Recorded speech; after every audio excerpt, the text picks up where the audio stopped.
யாத்திராகமம் 33 அதிகாரம். வசனம் 1. கர்த்தர் மோசேயை நோக்கி, நீயும் எகிப்து தேசத்திலிருந்து நீ அழைத்து கொண்டு வந்த ஜனங்களும் இவ்விடத்தை விட்டு புறப்பட்டு உன் சந்ததிக்கு கொடுப்பேன் என்று நான் ஆபிரகாமுக்கு ஈசாக்குக்கும் யாக்கோப்புக்கும் ஆணையிட்டு கொடுத்த பாலும் தேனும் ஓடுகிற தேசத்திற்கு போங்கள். வசனம் 2. நான் ஒரு தூதனை உங்களுக்கு முன்பாக அனுப்பி கானானியனையும் எமோரியரையும் எத்தியோனையும் பிரசியனையும் எவியனையும் எபூசியனையும் துரத்தி விடுவேன். வசனம் 3.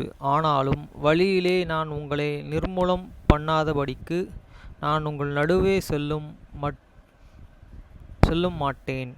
நீங்கள் வணங்கா கழுத்துள்ள ஜனங்கள் என்றார். வசனம் 4. துக்க மனம். இவ்வார்த்தைகளை ஜனங்கள் கேட்டபொழுது ஒருவரும் தங்கள் ஆபரணங்களை போட்டுக்கொள்ளாமல் துக்கித்து கொண்டிருந்தார்கள். வசனம் 5. ஏனென்றால் நீங்கள் வணங்கா கழுத்துள்ள ஜனங்கள், நான் ஒரு நிமிஷத்தில் உங்கள் நடுவிலே எழும்பி உங்களை நிர்மூலம் பண்ணுவேன். ஆகையால் நீங்கள் போட்டி இருக்கிற உங்கள் ஆபரணங்களை கழற்றி போடுங்கள். இப்பொழுது நான் உங்களுக்கு சொல்ல வேண்டியதை அறிவேன் என்று இஸ்ரவேல் புத்திரருக்கு சொல் என்று கர்த்தர் மோசேயுடனே சொல்லியிருந்தார். வசனம் 6. ஆகையால் இஸ்ரவேல் புத்திரர் ஒருவர்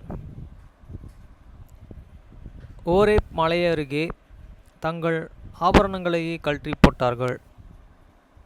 வசனம் 7. மோசே கூடாரத்தை பேர்த்து அதை பாளையத்திற்கு புறம்பே தூரத்திலே போட்டு அதற்கு ஆசாரிப்பு கூடாரம் என்று பெயரிட்டான். கர்த்தரை தேடும் யாவரும் பாளையத்திற்கு புறம்பான ஆசாரிப்பு கூடாரத்திற்கு போவார்கள். வசனம் 8. மோசே கூடாரத்திற்கு போகும்போது ஜனங்கள் எல்லோரும் எழுந்திருந்து தங்கள் தங்கள் கூடார வாசலிலே நின்று கொண்டு அவன் கூடாரத்திற்குள்ளே பிரவேசிக்கும் மட்டும் அவன் பின்னே பார்த்து கொண்டே இருந்தார்கள். வசனம் 9. மோசே கூடாரத்திற்குள் பிரவேசிக்கையில் மேகஸ்தம்பம் இறங்கி கூடார வாசலில் நின்றது. கர்த்தர் மோசேயுடனே பேசினார். வசனம் 10. ஜனங்கள் எல்லோரும் மேகஸ்தம்பம் கூடார வாசலிலே நிற்க கண்டார்கள். ஜனங்கள் எல்லோரும் எழுந்திருந்து தங்கள் தங்கள் கூடார வாசலிலே பணிந்து கொண்டார்கள். வசனம் 11. ஒருவன் தன் சிநேகிதனுடனே பேசுவது போல கர்த்தர் மோசேயுடனே முகமுகமாய் பேசினார். பின்பு அவன் பாளையத்திற்கு திரும்பி போனான். நூனியின் குமாரனாகிய யோசுவா என்னும் அவனுடைய பணிவிடைக்காரனாகிய வாலிபன் ஆசாரிப்பு கூடாரத்தை விட்டு பிரிந்திருந்தான். வசனம் 12. மோசே கர்த்தரை நோக்கி, தேவரீர் இந்த ஜனங்களை அழைத்து கொண்டு போ என்று சொன்னீர். ஆகிலும் என்னுடன் கூட இன்றையே அனுப்புவேன் என்பதை எனக்கு நீர் அறிவிக்கவில்லை என்றாலும் உன்னை பேர் சொல்லி அழைத்து அறிந்திருக்கிறேன் என்றும் என் கண்களில் உமக்கு கிருபை கிடைத்தது என்று தேவரீர் சொன்னதுடன். வசனம் 13. உம்முடைய கண்களில் எப்பொழுது எனக்கு கிருபை கிடைத்ததானால் நான் உம்மை அறிவதற்கும் உம்முடைய கண்களில் எனக்கு கிருபை கிடைப்பதற்கும் உம்முடைய வழிகளை எனக்கு அறியும். இந்த ஜாதி உம்முடைய ஜனம் என்று நினைத்தருளும் என்றான். வசனம் 14. அதற்கு அவர், என் சமூகம் உனக்கு முன் செல்லும், நான் உனக்கு இளைப்பாறுதல் தருவேன் என்றார். வசனம் 14. அதற்கு அவர், என் சமூகம் உனக்கு முன் செல்லும், நான் உனக்கு இளைப்பாறுதல் தருவேன் என்றார்.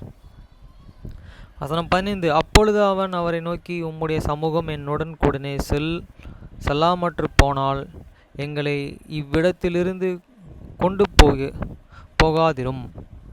வசனம் 16. எனக்கும் உமது ஜனங்களுக்கும் உம்முடைய கண்களில் கிருபை கிடைத்தது என்பது எதினால் அறியப்படும்? நீர் எங்களுடனே வருவதனால் அல்லவா? அப்படியே பூமியின் மேலுள்ள ஜனங்கள் எல்லோரிலும் நானும் உம்முடைய ஜனங்களும் விசேஷித்தவர்கள் என்று விளங்கும் என்றான். வசனம் 17. அப்பொழுது கர்த்தர் மோசேயை நோக்கி, நீ சொன்ன இந்த வார்த்தைகளின்படியே செய்வேன். என் கண்களில் உமக்கு கிருபை கிடைத்தது, உன்னை பேர் சொல்லி அழைத்து அறிந்திருக்கிறேன் என்றார். வசனம் 17. அப்பொழுது கர்த்தர் மோசேயை நோக்கி, நீர் சொன்ன இந்த வார்த்தைகளின்படியே செய்வேன். என் கண்களில் உனக்கு கிருபை கிடைத்தது. உன்னை பேர் சொல்லி அழைத்து அறிந்திருக்கிறேன் என்றார். வசனம் 18. அப்பொழுது அவன், உம்முடைய மகிமை எனக்கு காண்பித்தருளும் என்றான். வசனம் 19. அதற்கு அவர், என்னுடைய தயையை எல்லாம் நான் உனக்கு முன்பாக கடந்து போக பண்ணி கர்த்தருடைய நாமத்தை உனக்கு முன்பாக கூறுவேன். எவன் மேல் கிருபையாய் இருக்க சித்தமாய் இருப்பேனோ அவன் மேலே கிருபையாய் இருப்பேன். எவன் மேல் இரக்கமாய் இருக்க சித்தமாய் இருப்பேனோ அவன் மேல் இரக்கமாய் இருப்பேன் என்று சொல்லி. வசனம் 20. நீர் என் முகத்தை காண மாட்டாய். ஒரு மனுஷனும் என்னுடன் என்னை கண்டு உயிரோடு இருக்கக்கூடாது என்றார். வசனம் 20. நீர் என் முகத்தை காண மாட்டாய். ஒரு மனுஷனும் என்னை கண்டு உயிரோடு இருக்கக்கூடாது என்றார்.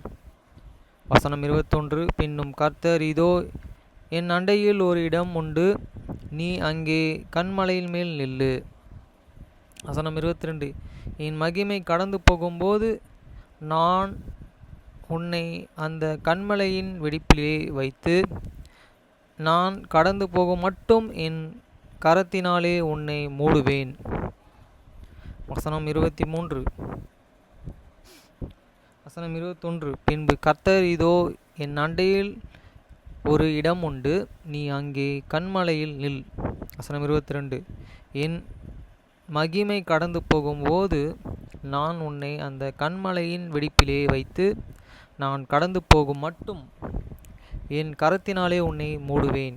வசனம் 23. பின்பு என் கரத்தை எடுப்பேன். அப்பொழுது என் பின் பக்கத்தை காண்பாய். என் முகமோ காணப்படாது என்றார். வசனம் 23. பின்பு என் கரத்தை எடுப்பேன். அப்பொழுது என் பின்பக்கத்தை காண்பாய். என் முகமோ காணப்படாது என்றார்.